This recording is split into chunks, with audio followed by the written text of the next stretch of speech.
సాధారణంగా ఏదైనా జబ్బు చేస్తే మనం ఏం చేస్తాం? ఒక డాక్టర్‌ను కలుస్తాం. అప్పుడు డాక్టర్ ఏం చేస్తారు? స్టెత్‌తో హార్ట్ బీట్‌ని చూస్తారు. కనురెప్ప కిందకి లాగి ఒంట్లో రక్తం ఎంత తక్కువగా ఉందో తెలుసుకుంటుంటారు కదా!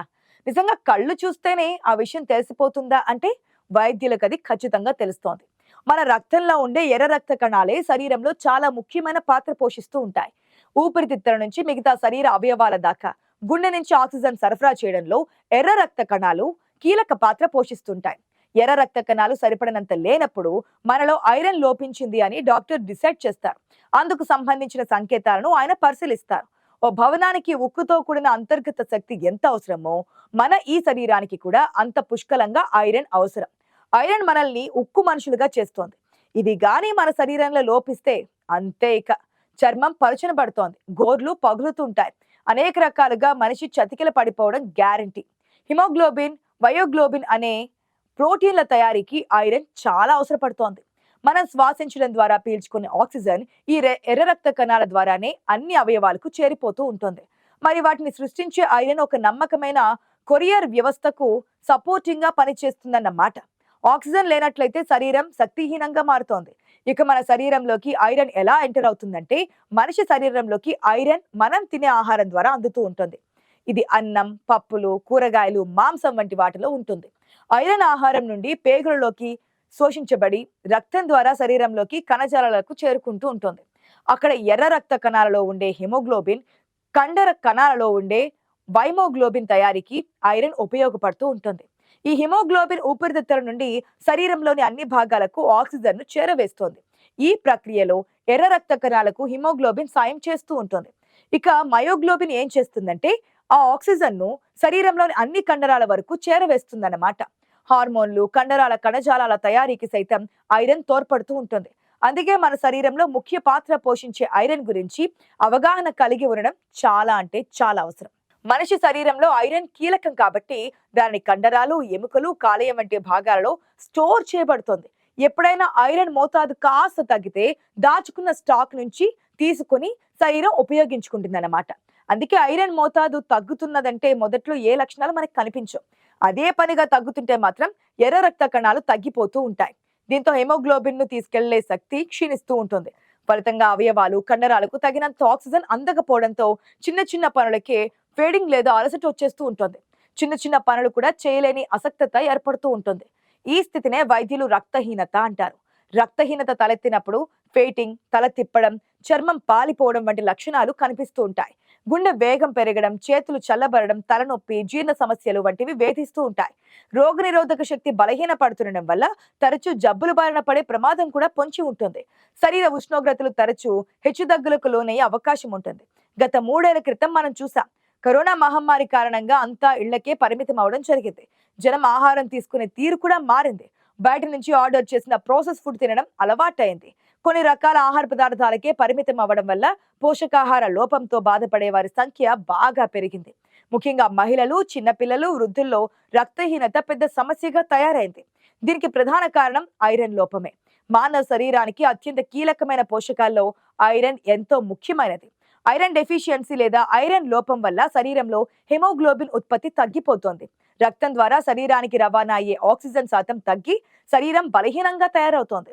అందువల్ల ఐరన్ లోపాన్ని అధిగమించడం ఒక్కటే ఇందుకు మార్గం. విటమిన్స్, ఖనిజాలు మన శరీర వ్యవస్థలు పనిచేయడంలో ప్రధానమైనవిగా ఉంటాయి.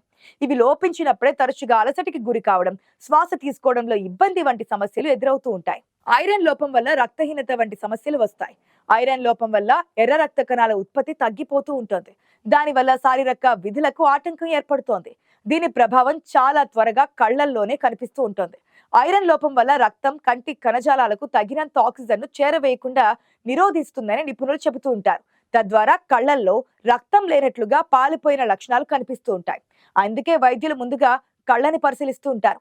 సాధారణంగా కళ్ళు లేత గులాబీ రంగులో ఉంటాయి. ఐరన్ లోపం ఉన్నప్పుడు కన్ను దిగువ భాగం తెల్లగా కనిపిస్తూ ఉంటుంది. అలాంటప్పుడు శరీరంలో ఎర్ర రక్త కణాలు సరైన స్థాయిలో లేవని అర్థం చేసుకోవాలి. National health, lung and blood institute నిపుణులు ఏం చెప్తున్నారంటే ఐరన్ లోపం వల్ల తేలికపాటి రక్తహీనతతో బాధపడే వాళ్ళు ఎటువంటి లక్షణాలు కలిగి ఉండకపోవచ్చని అంటున్నారు. కానీ అధిక రక్తహీనతతో బాధపడే వాళ్ళలో మాత్రం అలసట, కళ్ళు తిరగడం, శ్వాస తీసుకోవడంలో ఇబ్బంది, ఛాతీలో నొప్పి వంటి సాధారణ లక్షణాలు కనిపిస్తాయంటున్నారు. ఇవే కాకుండా చేతులు, కాళ్ళు చల్లబరడం, చర్మం, గోళ్లు, నాలుక ఎర్రగా లేకుండా పాలిపోయినట్లుగా కనిపించినట్లు వైద్యులు రోగ నిర్ధారణ పరీక్ష కూడా జరిపించి దాన్ని కన్ఫర్మ్ చేసుకుంటారన్నమాట.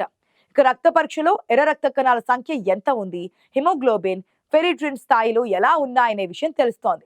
శరీరంలో ఐరన్ నిల్వ చేయడంలో సహాయపడే ప్రోటీన్ పేరు ఫెరిట్రిన్. ఎఫ్బిసి పరీక్ష ద్వారా ఇవన్నీ బయటపడతాయి మనకి. అయితే శరీరానికి తగినంత ఐరన్ పొందేందుకు కేవలం టాబ్లెట్స్ మాత్రమే తీసుకోకుండా సమతుల్య ఆహారం తీసుకోవాలి. మయో క్లినిక్ మేరకు రెడ్ మీట్ అంటే మటన్, సీ ఫుడ్ అంటే చేపలు, రొయ్యలు, బీన్స్, బచ్చల కూర వంటి ముదురు ఆకుకూరలు, డ్రై ఫ్రూట్స్, బ్రెడ్, పాస్తా వంటి ఐరన్ ఫోర్టిఫైడ్ తృణధాన్యాలు తీసుకోవాల్సి ఉంటుంది. ఇక్కడే మరో ఆసక్తికరమైన విషయం గురించి మనం తెలుసుకోవాలి. మీకు తెలుసా, ఐరన్ ఫిష్ అనేది ఇనుప లోహంతో తయారు చేసిన ఒక చిన్న చేప. ఆహారపు వస్తువును వాడుకోవాలని డాక్టర్ సజెస్ట్ చేస్తూ ఉంటారు ఈ చేపని. అయితే దీనిని ఐరన్ లోపంతో బాధపడేవారు ఆహారం తయారు చేసే సమయంలో ఉపయోగిస్తూ ఉంటారు. అయితే ఈ ఐరన్ ఫిష్ ఉపయోగించడం వల్ల కలిగే లాభాలేంటి, ఎలా ఉపయోగించాలి అనే విషయాల గురించి తెలుసుకుందాం. ఐరన్ ఫిష్ ఐరన్ లోపంతో బాధపడుతున్న వారికి ఆహారం ద్వారా ఐరన్ ను అందించడానికి సహాయపడుతోంది. దీనిని ఉపయోగించడం కూడా ఎంతో సులభం.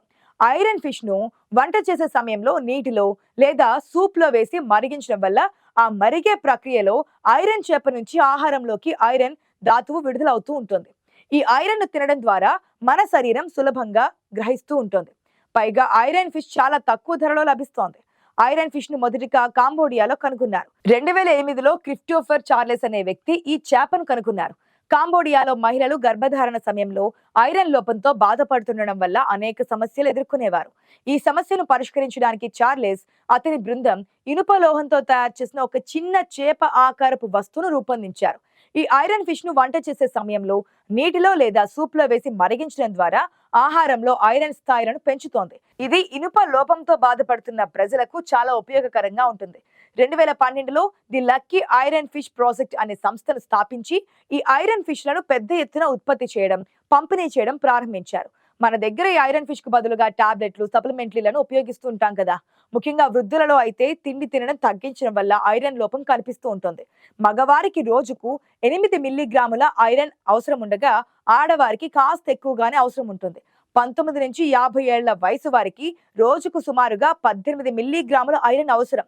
గర్భిణీ స్త్రీలకైతే 27 మిల్లీగ్రాములు, పాలిచ్చే తలలకు 10 మిల్లీగ్రాములు ఐరన్ కావాల్సి ఉంటుంది. 50 ఏళ్లు దాటితే మాత్రం పురుషులతో సమానంగా రోజుకు 8 మిల్లీగ్రాములు సరిపోతోంది. తినగలిగేవారు మాంసం, లివర్, చేపలు, పీతలు, రొయ్యలు, చికెన్ తీసుకోవడం, లేని వాళ్ళు చిక్కుళ్ళు, శనగలు, ఉలవలు, రాజ్మా, సోయాబీన్స్, పప్పులతో పాటు పాలకూర, తోటకూర లాంటివి తీసుకుంటే సరిపోతోంది. వాటిలో ఐరన్ చాలా ఎక్కువగా ఉంటుంది. అయితే మన శరీరం జంతు ప్రోటీన్ పదార్థాల నుంచి ఐరన్ ను తేలికగా గ్రహించగలుగుతోంది. అదే కూరగాయలు, ఆకుకూరల్లోని ఐరన్ ను మానవ శరీరం అంతగా తీసుకోలేదని చెబుతున్నారు. అందుకే శాకాహారంలోనే ఎక్కువగా ఐరన్ లోపం కనిపిస్తుంటుందని అంటున్నారు వైద్యులు.